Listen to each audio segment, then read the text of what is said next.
Hello students, this is just a brief video to help you with some issues that may crop up as you are writing part one of the research paper, which is the literature review. Just as a reminder, part one, your literature review, is where you tell me about the ideas you read about Children of Men. You select two of the essays that you can find on Blackboard and then tell me what this author's ideas are. So let's look at some ways that you can make sure that you are doing this in the best possible manner. One, just some general advice to start off with. Uh, Use the author's name when you are describing their ideas. Don't say the author or the writer or him or her or whatever sort of empty pronoun use a specific noun. Use a proper noun. All right. You want to be clear. Don't worry about repeating the author's name. Don't worry about it. All right. If you read a newspaper, for example, or an article online, look at how often on those they'll just repeat the person's name because that helps it makes clear who you're talking about. So in using the author's name, the first time, use the author's full name as it is written in the essay. However it appears in the essay, that's how you write it for the first time. All other times you refer to the author, use only their last name. I would also suggest you do this from now on when you talk about any author in any class. So, first use, full name. Second use, only use the person's last name. Next, remember that you should cite 85% of every sentence in part one. You are recounting the ideas of other people. You are recounting the ideas of stuff you have read. And for plagiarism and ethical attribution, ideas matter. Even though I'm asking you to summarize and paraphrase these articles and put it into your own words, the main point is that you are taking and discussing somebody else's ideas. So, after every sentence, make sure you are doing an in-text parenthetical citation, author's name and page number, or author's name if there are no page numbers. Finally, remember, as always, you are summarizing and paraphrasing. So you may only use 2 words per sentence from the original source. So, an issue that I may have seen pop up in some drafts that you all are sending me is as you are summarizing the stuff that you have read, avoid summarizing the plot of the film.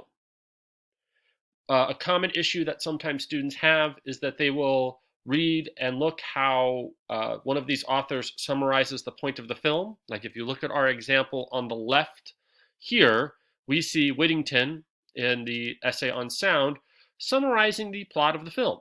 Students will then put this into their own words. Never summarize this. Remember, you want the ideas of the author.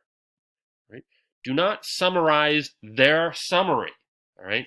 You are focusing only on the ideas they have as writers about the film, not a summary of their summary. So in part one, in both paragraphs, avoid summarizing the plot of the film. We have all watched the film. We all know what's going on. In a literature review, you are talking about what people are saying about the ideas or theme of the film. Right? One of the ways that you will know you are doing this correctly is if you are able to look at your sentences and see a lot of phrases in which you are articulating what the author is saying.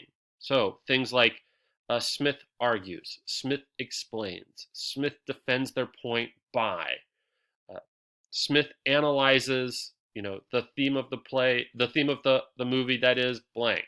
All right, if you're using that. So do not summarize the plot of the film. Right? If you reread over your literature reviews and you are talking about the actions of the film without any reference to the idea the writer has about those actions, you need to cut that and rewrite it. So this can be somewhat trickier, right? If you look at the scene on the left here, right? Remember, these authors are writing scene analysis. They are doing the exact same thing that you will be doing in part two. So they will need to use evidence from the film to support their idea. You don't need to cite the evidence they use. You need to cite the ideas and how they're doing it. So remember, if you are summarizing the plot of the film and you have one or two sentences that recount scenes of what Theo is doing and what Key is doing without any reference to what the author is saying about what Key and Theo are doing, you need to rewrite those sentences. All right, they will result in poor scores on the essay.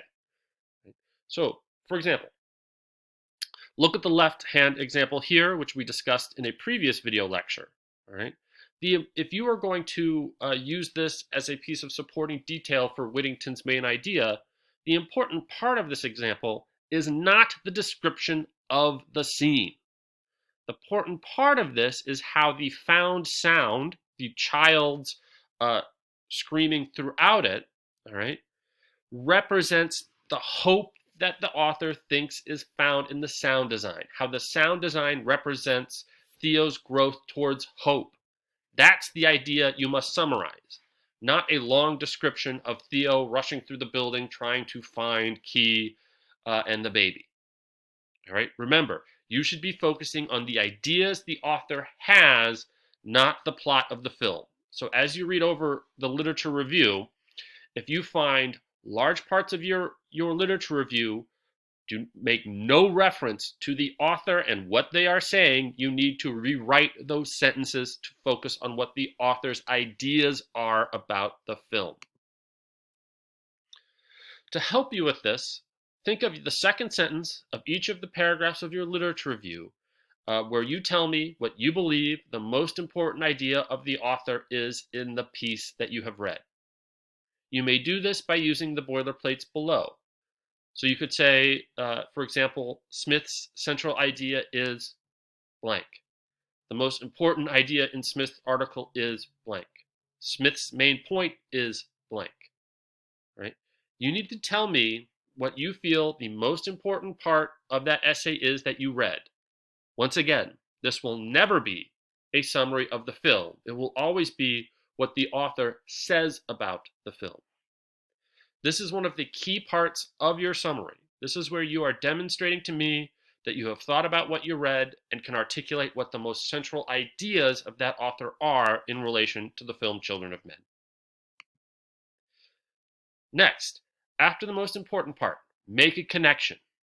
So after that second sentence where you've stated what you feel the most important part of what you read was, find at least one other idea in that essay that you can connect to the sentence that establishes the most important part of the essay.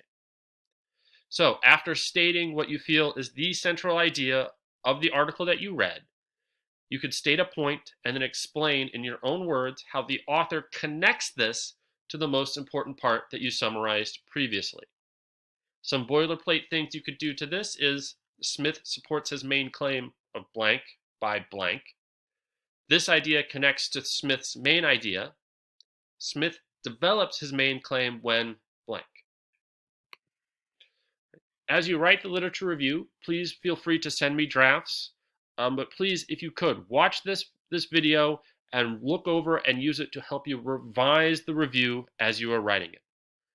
Good luck. I have full faith that you all can do this, and be safe and healthy.